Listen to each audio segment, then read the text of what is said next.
Of the 10 top AI platforms that people use every day, 8 of them are all American.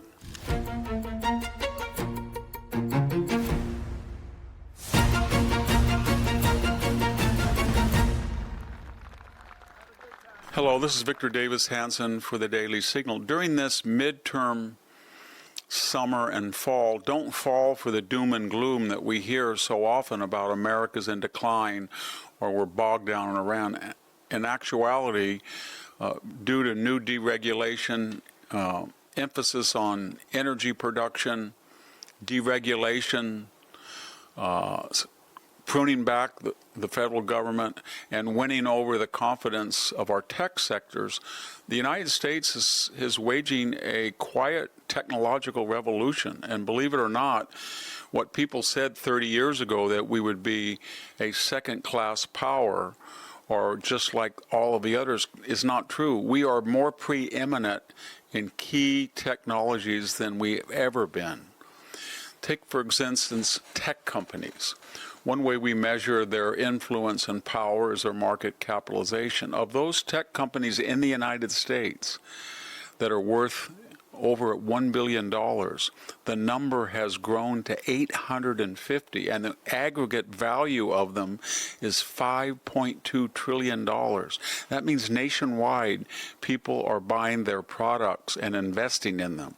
China, that has 4 times our population, only has 380 companies. 380 companies. And it has a market capitalization of only about 20%, $1.3 trillion. Think of that. All of a sudden, our tech companies are just outpacing the Chinese and the Europeans in a way nobody had imagined. If you look at the market capitalization alone of SpaceX, 1.8 trillion. It is larger than the market capitalization of all the Chinese tech companies combined, as well as the European companies.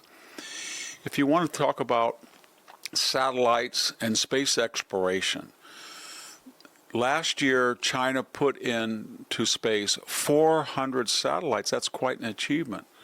SpaceX alone, that is not other competitors, just SpaceX alone launched 3,500, almost 9 times the amount of the entire Chinese space consortium. If we look at rocket launches, the United States last year launched, depending how we calibrate the size of the rocket, about 190 launches. That was more than all the space rocket launches combined in the rest of the world. For example, China only 100 less. They only launched 93, Russia 17, Europe 8, India 5. That is an incredible achievement, what we have done. We've just sort of made a monopoly of sending rockets into space and satellites into the lower atmosphere of space. One thing that everybody's talking about is artificial intelligence. And so there's a variety of ways to gauge the influence of a particular AI company. But rather than just market capitalization, there's a lot of rankings by global traffic. What are people in South America? What are people in Africa? What are people in Asia doing when they want an AI consultation? Which platform do they go to? And it turns out that number 1 was GPT in terms of traffic. Number 2 was Google Gemini. Number 3 was Claude, Anthropic. Number 4 was Microsoft Copilot. Number 5 was Perplexity AI. And number 6 was Grok. Number 7 was Midjourney. Stop. They're all Americans. And then we get the first number 8 was Dubaio, that is Chinese, and Mistral, that I think is French.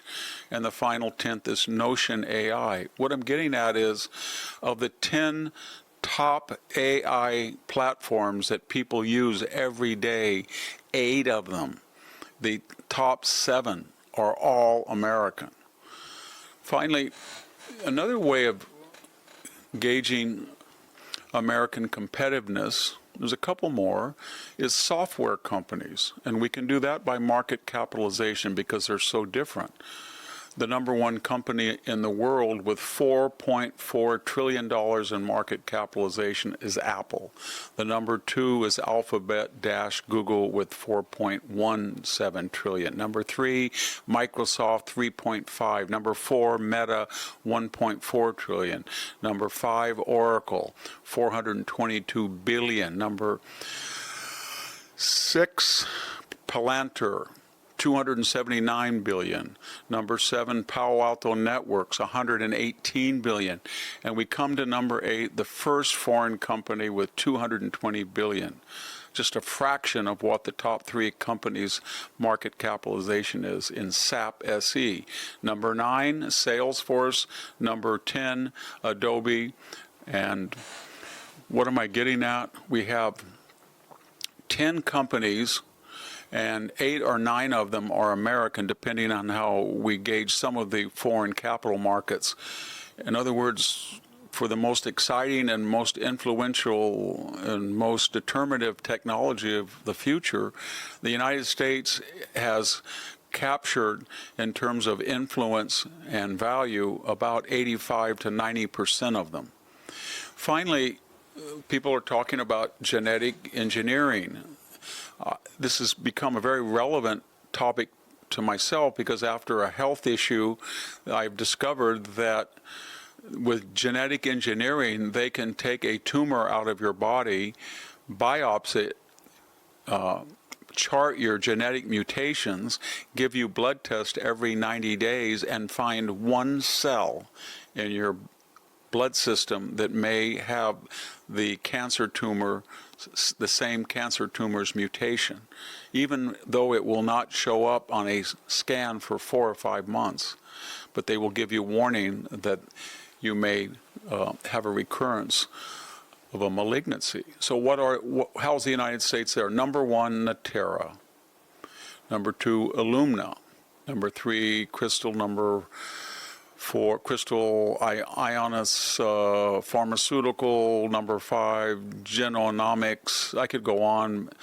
There's 2 that are not American, and out of the top 10. So in genetic engineering, the same thing is true. 80 to 85%, 75, 80, 85% of the companies that are leading the field and what people wish to invest in are American. Add it all up. As we look toward, as we're finished the first quarter of the 21st century, if we had looked back at what people were saying in 2000, this was supposed to be a period of decline.